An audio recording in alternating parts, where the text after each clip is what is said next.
இந்த கடவுளை நம்புங்கள். அந்த சொற்றொடரை நீங்கள் மனதில் வைத்து தியானித்து ஆராய வேண்டும். கடவுளை நம்புங்கள். இன்று நாம் கடினமான நாட்களை வாழ்கிறோம். உலகளாவிய அளவில் மிகவும் கடினமான தருணங்களை நாம் அனுபவிக்கிறோம். ஏன் கடவுள் இதை அனுமதித்தார் என்று நமக்கு தெரியவில்லை. ஆனால் எப்படியாயினும் நாம் வேதாகமத்தில் கற்றுக்கொள்கிறோம். வாழ்க்கையில் இத்தகைய கடினமான தருணங்கள் எப்போதும் இருக்கும். ஆரம்பத்திலிருந்தே மனிதன் இத்தகைய சிரமங்களை எதிர்கொண்டே வந்திருக்கிறான். ஆனால் கடவுள் வழியையும் கொடுத்தார், தீர்வையும் கொடுத்தார்.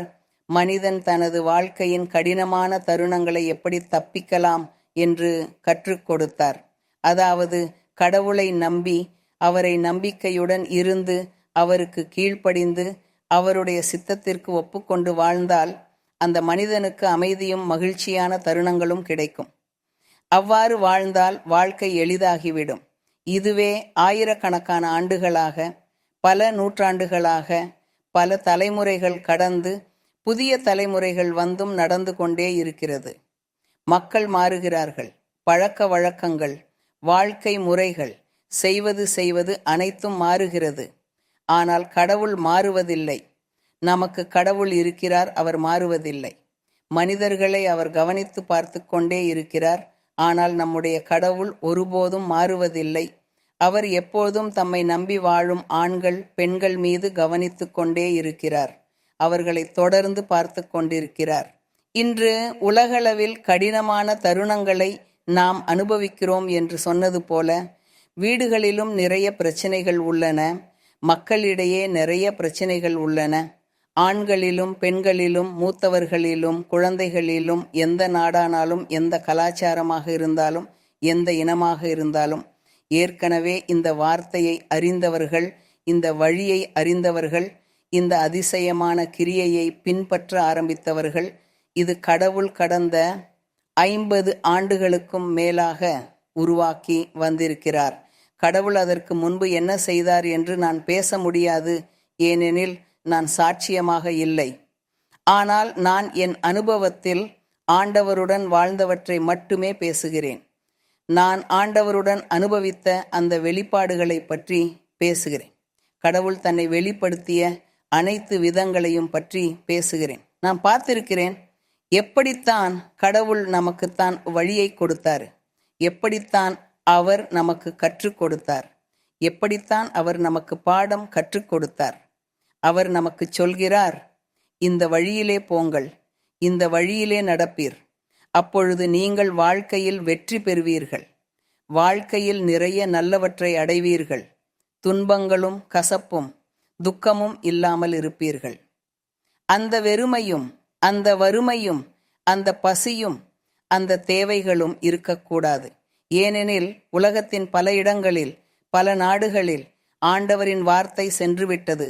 ஈவன் அந்த நாட்டில் 10 பேர் 15 பேர் கூடினாலும் அங்கேயே கடவுள் இருக்கிறார். அந்த நாட்டை பார்த்து கொண்டிருக்கிறார். அந்த மக்களை கவனித்து பார்த்து கொண்டிருக்கிறார். அந்த 10 பேரோ 15 பேரோ அவரை தேடுகிறவர்களின் இருதயங்களிலே கடவுள் இருக்கிறார். அவர்கள் எழுதுகிறார்கள், சொல்கிறார்கள், பிரச்சனைகளை பகிர்கிறார்கள். உலகத்தின் பல இடங்களில், பல நாடுகளில், ஆண்டவரின் சபை இருக்கும் இடங்களில் மக்கள் எழுதுகிறார்கள், சொல்லுகிறார்கள். இந்த தேவையை அனுபவிக்கிறோம், அந்த துன்பத்தை அனுபவிக்கிறோம். என் குடும்பம், என் குடும்பத்தார் இன்னும் கடவுளை அறியாததால் அவர்கள் துன்பப்படுகிறார்கள். போதை, கெட்ட பழக்கங்கள், பொறுப்பின்மை, ஒழுங்கின்மை, கடவுளுக்கான பயமின்மை, சமூக பொறுப்பின்மை, கல்வியின்மை, பல பிரச்சனைகள் இருக்கின்றன. பிரச்சனைகள் அதிகம், மக்களின் குறைகளும் அதிகம். மக்கள் சொல்கிறார்கள், தயவு செய்து ஜெபியுங்கள், கடவுளை எனக்காக கேளுங்கள், நான் துன்பப்படுகிறேன், நான் கசப்புடன் இருக்கிறேன், நான் என் உயிரை எடுக்க நினைக்கிறேன், நான் தற்கொலை செய்யப் போகிறேன், நான் துன்பப்படுகிறேன், என் மனைவி என்னை விட்டுவிட்டார், என்னை தனியாக விட்டார், என் பிள்ளைகளுடன் போய்விட்டார், என் கணவர் போய்விட்டார், என்னை விட்டு விட்டார், என்னை விட்டு போய்விட்டார். அப்படியே சகோதரர்கள் ஒருவரை ஒருவர் வெறுக்கிறார்கள். மற்றொருவர் சொல்கிறார், என் பெற்றோர் என்னை வெறுக்கிறார்கள், நாங்கள் பகைவர்கள். இப்படித்தான் எப்பொழுதும் பிரச்சனைகள் கேட்கப்படுகிறது. மக்கள் சொல்றார்கள், தயவு செய்து ஜெபியுங்கள், கடவுளிடம் கேளுங்கள், நான் மிகவும் நொந்து போயிருக்கிறேன், என்ன செய்வது எனக்கு தெரியவில்லை.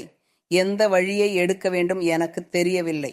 ஆனால் நாம் அறிந்திருக்கிறோம், வேதாகமத்தில் தான் நம்மால் போக வேண்டிய வழி இருக்கிறது. அதனால் நான் அறிவுரை சொல்கிறேன். துன்பப்படுகிறவர்களுக்கும், ஏற்கனவே கடவுளை அறிந்தவர்களுக்கும், இப்போதுதான் கடவுளை அறிந்தவர்களுக்கும், இன்னும் ஆண்டவரை அறியாதவர்களுக்கும், வேதாகமத்தை படிக்காதவர்களுக்கும் நான் உங்களுக்கு அறிவுரை சொல்ல விரும்புகிறேன். உண்மையில் ஒரு வழி இருக்கிறது. அது நம்முடைய தேவனாகிய ஆண்டவர். நீங்கள் வேதாகமத்தை வாங்கி வாசியுங்கள். அங்கே நீங்கள் நிறையவற்றை கண்டுபிடிப்பீர்கள். சிலர் சொல்வார்கள், நான் வேதாகமத்தை வாசிக்கிறேன், ஆனால் எங்கு தொடங்குவது எனக்கு தெரியவில்லை. என்ன வாசிக்க வேண்டும், என்ன படிக்க வேண்டும் என தெரியவில்லை. நீங்கள் வேதாகமத்தில் எதை படிக்க வேண்டும் என்று கவலைப்பட வேண்டாம். வேதாகமம் 2 பகுதிகளாக பிரிக்கப்பட்டிருக்கிறது. பழைய ஏற்பாடு, புதிய ஏற்பாடு. பழைய உடன்படிக்கை, புதிய உடன்படிக்கை. நீங்கள் புதியதை விரும்பினால் சுவிசேஷங்களை வாசியுங்கள். அப்போஸ்தலர்களின் கடிதங்களையும் வாசியுங்கள். அங்கே உங்கள் ஆன்மாவுக்கு துன்பம் நீங்கும் ஆறுதலை காண்பீர்கள். தீர்வையும் காண்பீர்கள். வழியையும் காண்பீர்கள். உங்கள் வாழ்க்கைக்கான ஒரு தீர்வை நீங்கள் காண்பீர்கள். நீங்கள் சொல்கிறீர்கள், நான் என்ன செய்வது எனக்கு தெரியவில்லை.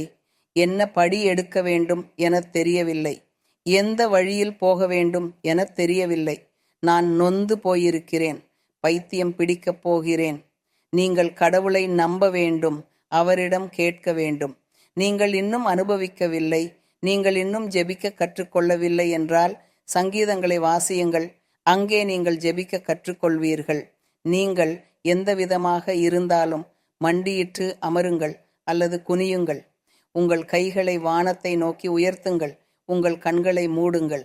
கடவுளிடம் கேளுங்கள். கடவுளே, நீ இருப்பதை நான் அறிவேன்.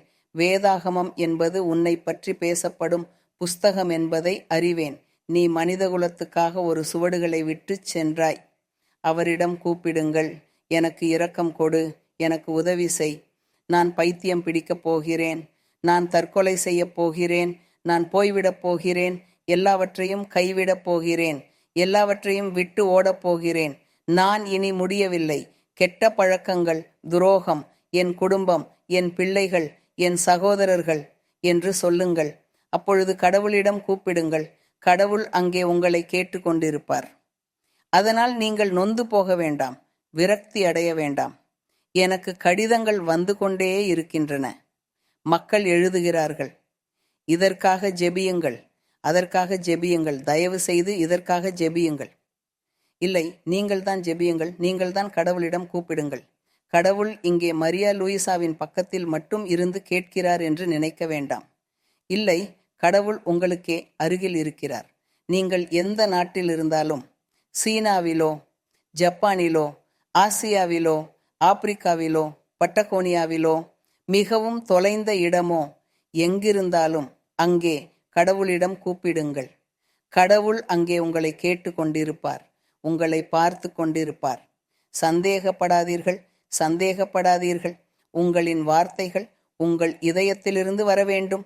அதுவே போதும். கடவுளுக்கான வார்த்தைகள் உங்கள் இதயத்திலிருந்து வந்தால் அந்த முறையில் தேவன் உங்களுக்கு உதவுவார்.